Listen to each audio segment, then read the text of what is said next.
1 year in hell.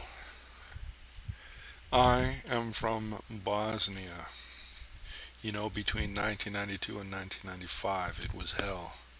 For 1 year, I lived and survived in a city of 6,000 people without water, electricity, gasoline, medical help, civil defense, distribution service, any kind of traditional service or centralized rule.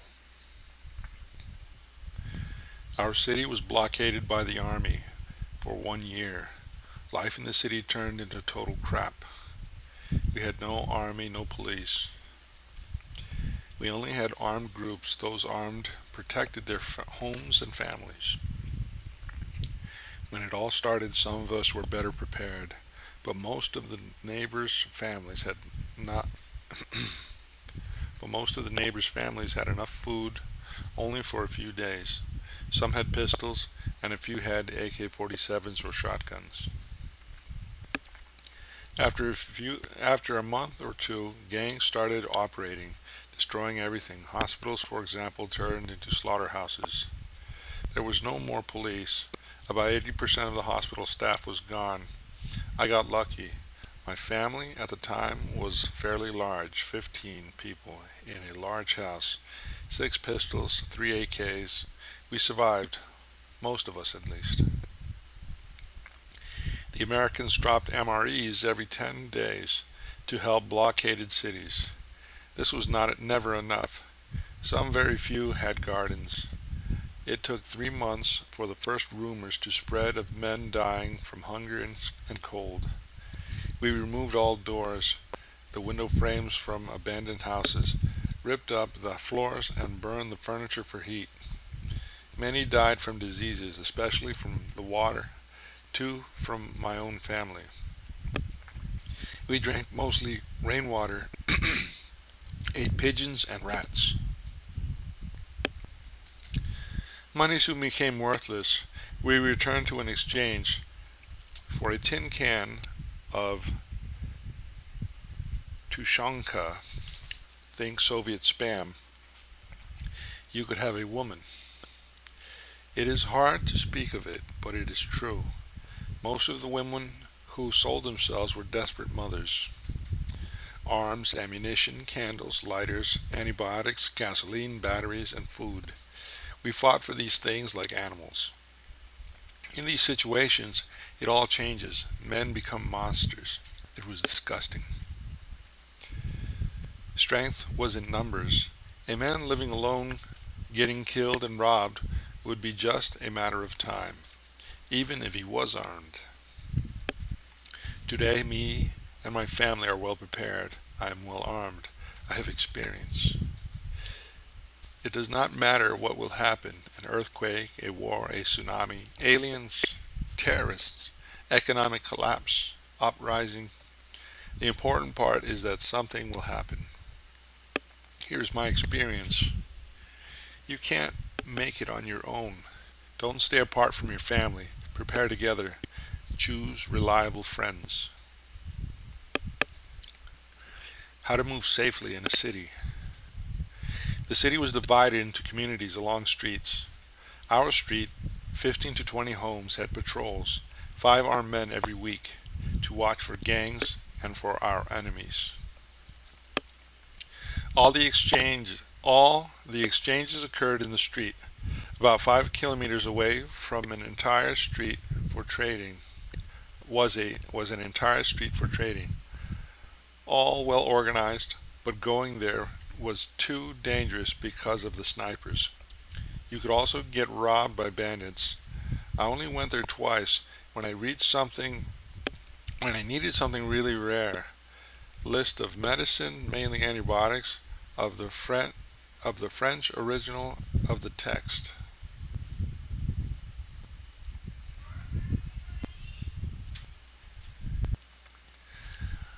Nobody used automobiles in the city. The city was blockaded by wreckage and abandoned cars. Gasoline was very expensive. If one needed to go somewhere, that was done at night. Never travel alone or in groups that were too big. Always 2 or 3 men, all armed. travel swift in the shadows, crossing the streets through ruins, not along open streets. There were many gangs, 10 to 15 men strong, some as large as 50 men.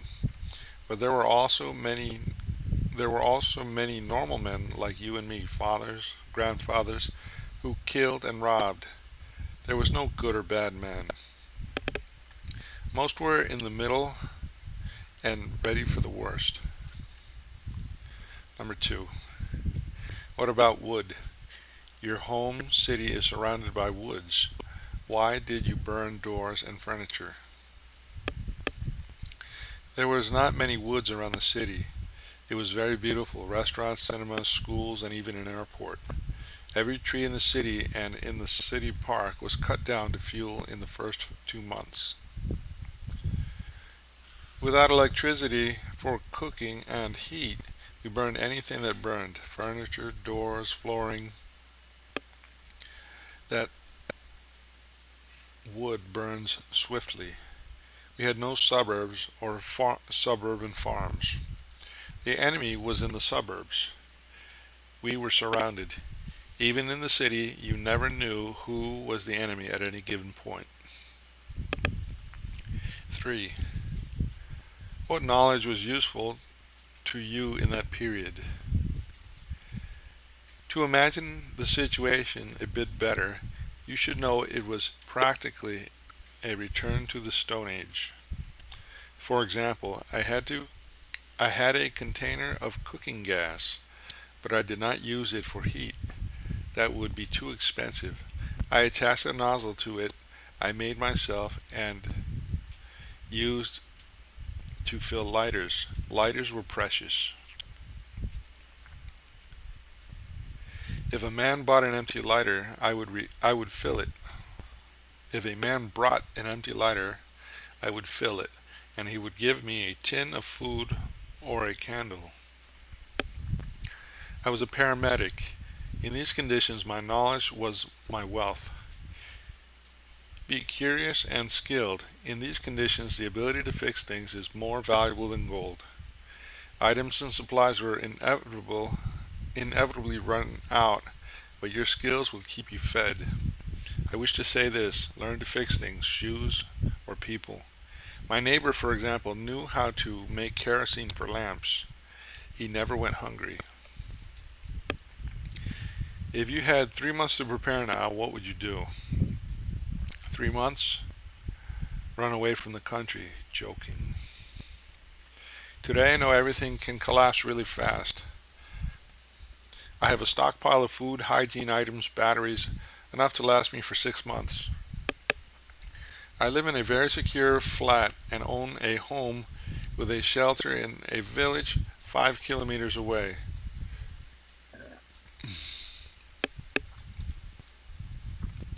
Another 6 months applies there too. That's a small village. Most people there are well prepared. The war had taught them. I have 4 weapons and 2,000 rounds for each. I have a garden. I have learned gardening. Also, I have a good instinct. You know, when everyone around you keeps telling you it will be fine, but I know it will all collapse. I have strength to do what I need to protect my family, because when it all collapses, you must be ready to do bad things to keep your children alive and protect your family. Surviving on your own is practically impossible. That's what I think. Even you're armed and ready, if you're alone, you'll die. I've seen that happen many times. Families and groups well prepared, with skills and knowledge in various fields, that's much better. What should you stockpile? That depends. If you plan to live by theft, all you need is weapons and ammo, lots of ammo. If not, more food, hygiene items, batteries, accumulators, little trading items, knives, lighters, flints, soap. Also alcohol of a type that keeps well. The cheapest whiskey is a good trading item. Many people died from insufficient hygiene. You'll need simple items in great amounts. For example, garbage bags, lots of them, and toilet papers. Non-reusable dishes and cups, you'll need lots of them. I know that because we didn't have any at all. As for me, a supply of hygiene items is perhaps more important than food. You shoot a pigeon, you can find a plant to eat. You can't find or shoot any disinfectant. Disinfectant, detergents, bleach, soaps, gloves, masks. First aid skills, washing wounds and burns. Perhaps you will find a doctor and will not be able to pay him. Learn to use antibiotics. It's good to have a stockpile of them. You should choose the simplest weapons. I carry a Glock 45. I like it but it is a rare gun here. So I have two TT pistols too. Everyone has them, and ammo is common. I don't like Kalashnikovs, but again, same story. Everyone has them, so I do. You must own small, unnoticeable items. For example, a generator is good, but 1,000 Bic lighters are better. A generator will attract attention if there's any trouble, but 1,000 lighters are compact, cheap, and can always be traded away. We usually collect rainwater in 4 large barrels and then boil it.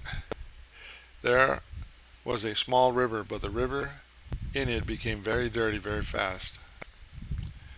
It is also important to have containers of water, barrels, and buckets.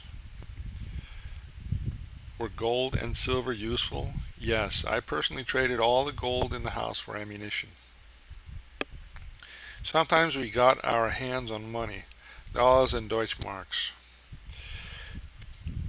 We bought some things for them, but this was rare and prices were astronomical. For example, a can of beans cost $30 to $40. The local money quickly became worthless. Everything we needed, we traded for through barter. Was salt expensive? Yes, but coffee and cigarettes were even more expensive. I had lots of alcohol and traded it without problem. Alcohol consumption grew over 10 times as compared to peacetime. Perhaps today it is more useful to keep a stockpile of cigarettes, lighters, and batteries. They take up less space. At this time, I was not a survivalist. We had no time to prepare. Several days before the shit hit the fan, politicians kept repeating over the TV that everything was going according to plan. There was no reason to be concerned. When the sky fell on our heads, we took what we could. Number 8. Was it difficult to purchase firearms? What did you trade for your arms and ammunition?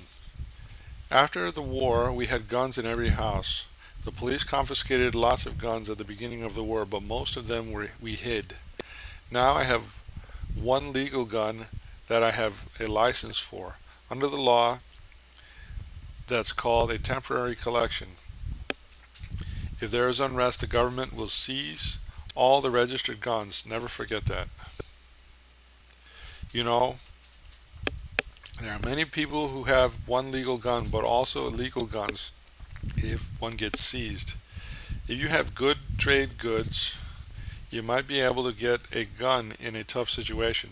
But remember, the most difficult time is the first days, and perhaps you won't have enough time to find a weapon to protect your family. To be disarmed in a time of chaos and panic is a bad idea. In my case, there was a man who needed a car battery for his radio. He had shotguns. I traded the accumulator for both of them. Sometimes I traded ammunition for food, and a few weeks later traded food for ammunition. Never did the trade at home, never in great amounts. Few people knew how much and what I keep at home. The most important thing is to keep as many things as possible in terms of space and time and money. Eventually, you will understand what is more valuable. correction. I always value weapons and ammunition the most. Second, maybe gas masks and filters. What about security? Our defense was very primitive. Again, we weren't ready and we used what we could. The windows were shuttered, the roofs in horrible state after the bombing. The windows were blocked, some with sandbags, others with rocks. I blocked the fence gate with the wreckage and garbage and used a ladder to get across the wall. When I came home, I asked someone inside to pass over the ladder. We had a fellow on our street that completely barricaded himself in his house. He broke a hole in the wall, creating a passage for himself into the ruins of the neighbor's house, a sort of secret entrance. Maybe this would seem strange, but the most protected houses were looted and destroyed first. In my area of the city, there were beautiful houses with walls, dogs, alarms, and barred windows. People attacked them first. Some held out, others didn't. It all depended on how many hands and guns they had inside. I think defense is very important, but it must be carried out unobtrusively. If you are in a city when the SHTF comes, you need a simple, non-flashy place with lots of guns and ammo. How much ammo? As much as possible. Make your house as unattractive as you can. Right now I own a steel door, but that's just against the first wave of chaos. After that passes, I will leave the city to rejoin a larger group of people, my friends and family. There were some situations during the war. There's no need for details, but we always had a superior firepower and a brick wall on our side. We also constantly kept someone watching the streets. Quality organization is paramount in case of gang attacks. Shooting was constantly heard in the city. Our perimeter was defended primitively. All the exits were barricaded and had little firing slits. Inside we had at least 5 family members ready for battle at any time and 1 man in the streets hidden in a shelter. We stayed home through the day to avoid sniper fire. At first, the weak perished, then the rest fight. During the day, the streets were practically empty due to sniper fire. Defenses were oriented towards short-range combat zone alone. Many died if they went out to gather information. For example, it's important to remember we had no information, no radio, no TV, only rumors and nothing else. There was no organized army. Every man fought. We had no choice. Everybody was armed, ready to defend themselves. You should not wear quality items in the city. Someone will murder you and take them. Don't even carry a pretty long arm. This will attract attention. Let me tell you something.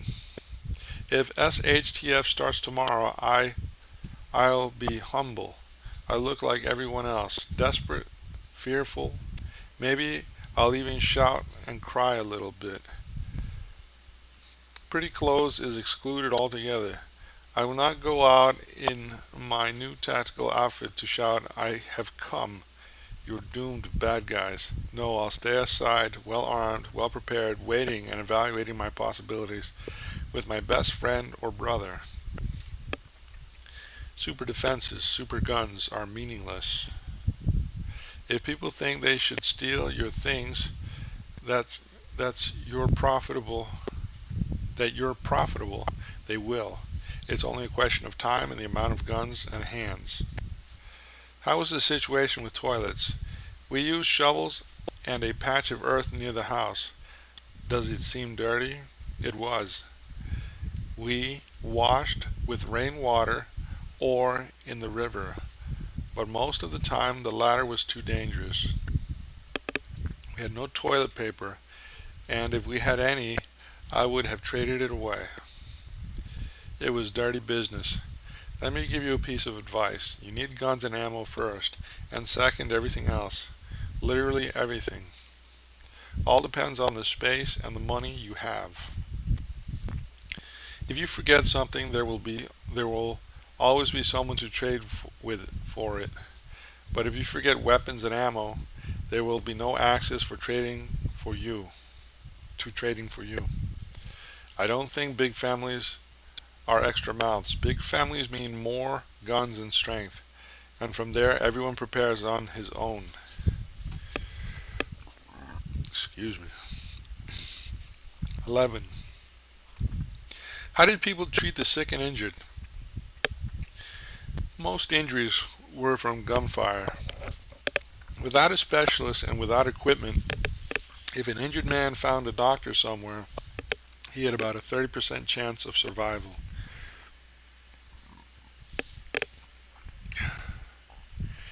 It ain't the movie people died. Many people from infections of superficial wounds. I had antibiotics for 3 to 4 uses for the family, of course. People died foolishly quite often. Simple diarrhea will kill you in a few days without medicine, with limited amounts of water. There are many skin diseases and food poisonings, nothing to it. Many use local plants and pure alcohol. Enough for the short term, but unless in the long term, but useless in the long term.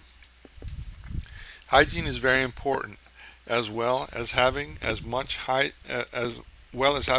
medicine as possible, especially antibiotics. And the original source of this